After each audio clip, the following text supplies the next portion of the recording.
कौन से कंडीशन में हम RH पॉजिटिव वर्ड यूज करेंगे, कौन से कंडीशन में RH नेगेटिव वर्ड यूज करेंगे। अगर RH एंटीजन प्रेजेंट है तो हमने सब ब्लड ग्रुप्स के साथ क्या लिख दिया था, पॉजिटिव लिख दिया था। अगर RH एंटीजन एब्सेंट है तो सबके साथ हमने क्या लिख दिया था, नेगेटिव ब्लड ग्रुप लिख दिया था। ये बात समझ आ गई थी।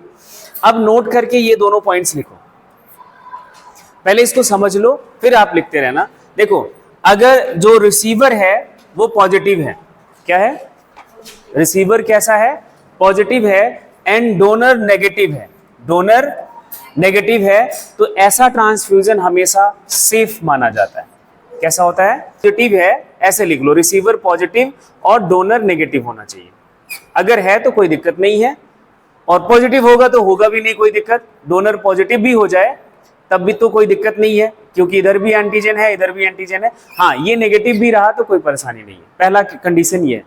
दूसरा कंडीशन ये है कि अगर रिसीवर नेगेटिव है, रिसीवर कैसा हो गया, नेगेटिव है, और डोनर पॉजिटिव है, डोनर पॉजिटिव हुआ तब परेशानी आ जाएगी। ये सिर्फ एक ट्रांसफ्यूजन तो सेफ है, लेकिन उसके बाद का ट्रांसफ्यूजन सेफ नहीं। मतलब एक ट्रांसफ्यूजन का मतलब एक बार आप ऐसे केस का ब्लड ट्रांसफ्यूजन करा सकते हो, कोई दिक्कत नहीं आएगी, लेकिन दोबारा जब कराओगे कोई रिसीवर नेगेटिव के साथ कोई पॉजिटिव डोनर हो तब वो सेफ नहीं होगा, ब्लड डिस्ट्रक्शंस शुरू हो जाएंगे। ठीक है, क्यों हो जाएंगे वो आप देखो यहां पे, ये आपको ध्यान रखना है बस। RH इनकम्पैटिबिलिटी का कंडीशन याद कर लो, बात खत्म। ये मैंने कुछ कल इसके बारे में डिस्कस करना शुरू किया था। RH antigen due to dominant gene, पहली बात तो ये डोमिनेंट जीन और रिसेसिव जीन याद है। जैसे आपने 10th में पढ़ा था कि अगर कैपिटल T है और स्मॉल t है तो प्लांट का हाइट कैसा होता है, टॉल होता है, due to this dominant allele. ये तो टॉल होता ही है ना। तो जो ये प्रोटीन बनता है RH एंटीजन, तो ये भी डोमिनेंट एलील की वजह से है। होमोजाइगस में तो बनेगा ही बनेगा, है ना, हेट्रोजाइगस कंडीशन में भी वो अपना फिनोटिपिकली एक्सप्रेस करता है। तो एक बात ये याद रखनी है, अगर कोई मेल RH पॉजिटिव है, फीमेल RH पॉजिटिव है, तो उसका जो चाइल्ड बर्थ होगा दैट इज अ सेफ, कोई दिक्कत नहीं है। अगर नेगेटिव है तो फीमेल भी नेगेटिव है तो वो भी सेफ है, कोई इसमें परेशानी नहीं है। अब ध्यान से सुनना, ये वाला जो केस है ये तो ठीक समझ आना चाहिए, मेल नेगेटिव है और फीमेल अगर कोई पॉजिटिव है तब भी सेफ है, लेकिन इसी को उल्टा करते ही दिक्कत हो जाएगी। इसी को उल्टा करते ही दिक्कत हो जाएगी। क्या, मेल अगर पॉजिटिव हुआ और फीमेल के साथ नेगेटिव है, कोई भी ब्लड ग्रुप के साथ है, वो ब्लड ग्रुप कोई भी हो उससे फर्क नहीं पड़ता, बस RH एंटीजन अगर ये वाला है कि मेल पॉजिटिव और RH एंटीजन वो नेगेटिव है फीमेल, तो आपको काउंसलिंग की जरूरत पड़ेगी। ये सेफ नहीं है, ये सेफ नहीं है। सेफ तब तक है सिर्फ पहली डिलीवरी के केस में, फर्स्ट चाइल्ड इज सेफ, उसके बाद सेफ नहीं है। उसके टाइम, उस दौर में आपको किसी डॉक्टर की जरूरत पड़ेगी। अगर डॉक्टर के पास नहीं गए या डॉक्टर के बगैर आपने सेकेंड प्रेगनेंसी करा तो आपके लिए वो खतरे का सौदा हो सकता है। इसलिए ये क्यों है वो अपन आगे इस डिजीज के तौर पर पढ़ेंगे।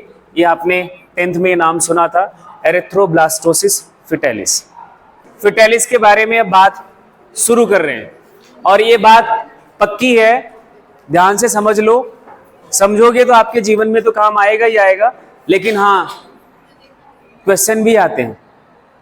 ठीक है, एरिथ्रोब्लास्टोसिस फिटेलिस, एरिथ्रोसाइट किसका नाम है, RBC का, ये बात आपको सबको पता है। तो यहाँ पे एरिथ्रो का मतलब एरिथ्रोसाइट, ब्लास्टोसिस वर्ड का मतलब है क्या, टू ब्रेक, या जैसे आप क्लम्पिंग वर्ड ने नाम नहीं दिया था, दे दिया था डिस्ट्रक्शन। कब, फिटेलिस, फीटस के कंडीशन में।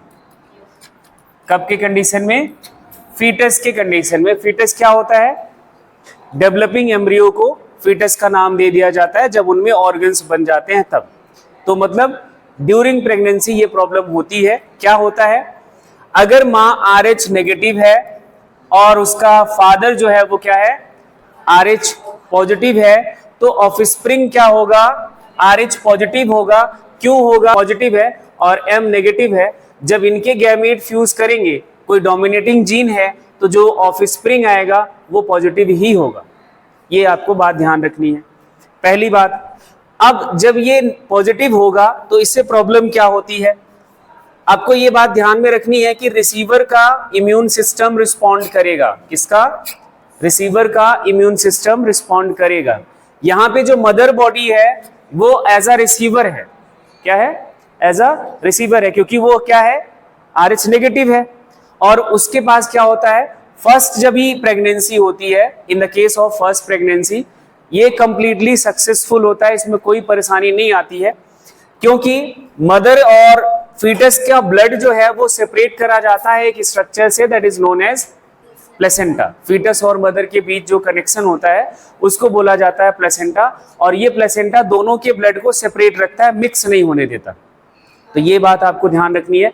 बट प्रॉब्लम यहां से शुरू होती है जब ये डिलीवरी का टाइम होता है, फर्स्ट डिलीवरी का टाइम होता है, जो कि फीटस कैसा है, RH पॉजिटिव है। कैसा है, RH पॉजिटिव है। RH एंटीबॉडी बन जाता है मदर के ब्लड में। क्यों बन जाता है, जब डिलीवरी होगी तो जो प्लेसेंटा है वो ब्रेक होता है, और जब भी उस दौर में जब भी ब्रेकिंग ऑफ प्लेसेंटा है तो फीटस और मदर का ब्लड थोड़ा बहुत मिक्स हो जाता है। मिक्स होने का मतलब क्या हुआ कि जो मदर थी वो RH नेगेटिव थी, अभी जो फीटस है वो RH पॉजिटिव था, यहीं पे लिखा हुआ है RH पॉजिटिव था, तो मतलब इसके पास RH एंटीजन था। जब दोनों का ब्लड मिक्स हुआ तो ये RH एंटीजन इस मदर की बॉडी में आया, मदर के ब्लड में मिक्स हुआ, और मदर के ब्लड में जब मिक्स हुआ तो इसका इम्यून सिस्टम रिस्पॉन्ड करेगा, इसके लिए एंटीबॉडी बनाना शुरू कर देगा।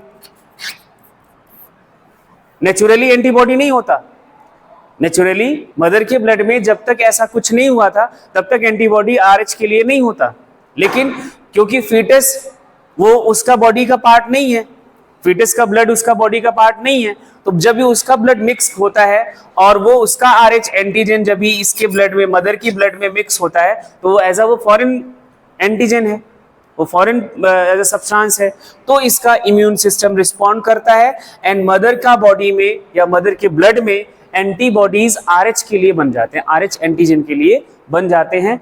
किसके बाद, जो फर्स्ट डिलीवरी के बाद, breaking off blood vessel at the time of delivery, delivery के दौर में जब ब्लड वेसल्स टूटती हैं, प्लेसेंटा ब्रेक होता है, तो फीटस और मदर का ब्लड मिक्स होने का चांस होता है और मिक्स हो जाता है। जब मिक्स हुआ तो ये चेंजेस होंगे, क्या होंगे, नाउ इन सब्सिक्वेंट डिलीवरी, उसके बाद जो डिलीवरी होएगी, RH antibodies are from the mother, जो कि RH नेगेटिव थी, अब वो RH उसके पास RH एंटीजन भी है और RH एंटीबॉडी है, can leak into the blood of foetus and destroy the foetal RBC।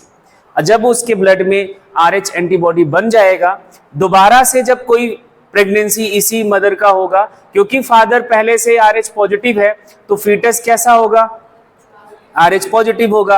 अब मदर के ब्लड में इसके लिए एंटीबॉडी बन चुका है, और इनिशियली मदर जो फीटस का ब्लड सप्लायर है वो कौन होता है, मदर ही होता है ना।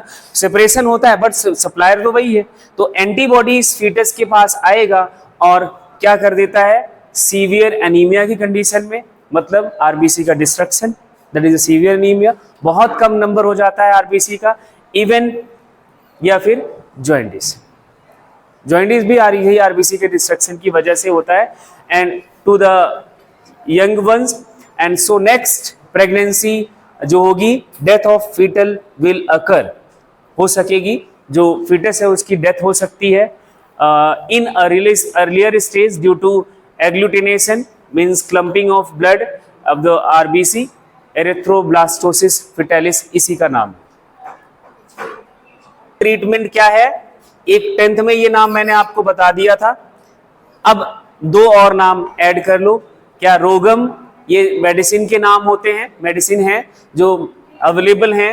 एंड रोलिन, एंटी-डी, ये यूज करे जाते हैं फर्स्ट प्रेगनेंसी के बाद। अगर ऐसा केस है कि जो फादर है वो पॉजिटिव है और मदर नेगेटिव है, तो फीटस डॉक्टर को पता ही चल जाता है कि वो पॉजिटिव ही होएगा, तो वो प्रेगनेंसी के जस्ट बाद ये इंजेक्शंस मदर को लगा देते हैं, जिससे वो नेक्स्ट जो डिलीवरी या नेक्स्ट प्रेगनेंसी होगी उस कंडीशन में प्रॉब्लम नहीं आती। हाँ, वो डॉक्टर्स लगाएंगे जब ठीक ठाक डॉक्टर होगा तब। Couple can face problem regarding the child, their children. Third, male RH positive और फीमेल RH नेगेटिव। चलो अब आ जाओ ब्लड क्लॉटिंग, हेडिंग बनाओ, जिसे हम क्या नाम देते हैं? Coagulation of blood. Blood clotting या फिर कोएगुलेशन ऑफ ब्लड। चलो फर्स्ट स्टेटमेंट देखो, whenever we got hurt by a sharp object, bleeding क्या हो जाता है? occurs and blood oozes out, also called exudation of blood। ये वर्ड ध्यान से लिख लो ना, exudation of blood, जिसे आप bleeding के नाम से जानते हो, blood का बाहर आना, that is exudation of blood। blood flows from cuts या फिर wounds, but after some time ये automatically stop हो जाता है and it is called clotting of blood. जो ब्लीडिंग का टाइम होता है इन नॉर्मल कंडीशन, या जो आपका कोई सीवियर इंजरी नहीं है तब, सीवियर इंजरी होता है तब ऐसा नहीं है, नॉर्मल इंजरी के केस में ब्लीडिंग टाइम जो होता है वो 1 to 3 मिनट के लिए ब्लीडिंग होता है, उसके बाद वो ऑटोमेटिकली स्टॉप हो जाता है। एंड देन जो क्लॉटिंग टाइम है लगभग 2 से 8 मिनट लगते हैं कि ब्लड का क्लॉट बनने में, जिससे ब्लड आगे फिर से फ्लो ना करे। क्लॉट या जिसे हम कोएगुलम के नाम से भी अब कहेंगे, क्लॉट वर्ड तो आपने कॉमनली सुना है, बट ये कोएगुलम आपको ध्यान से समझना है। Formed mainly of a network of threads called fibrins in which dead and damaged formed elements of blood are trapped. Actually ये जो क्लॉट बनता है वो क्या है?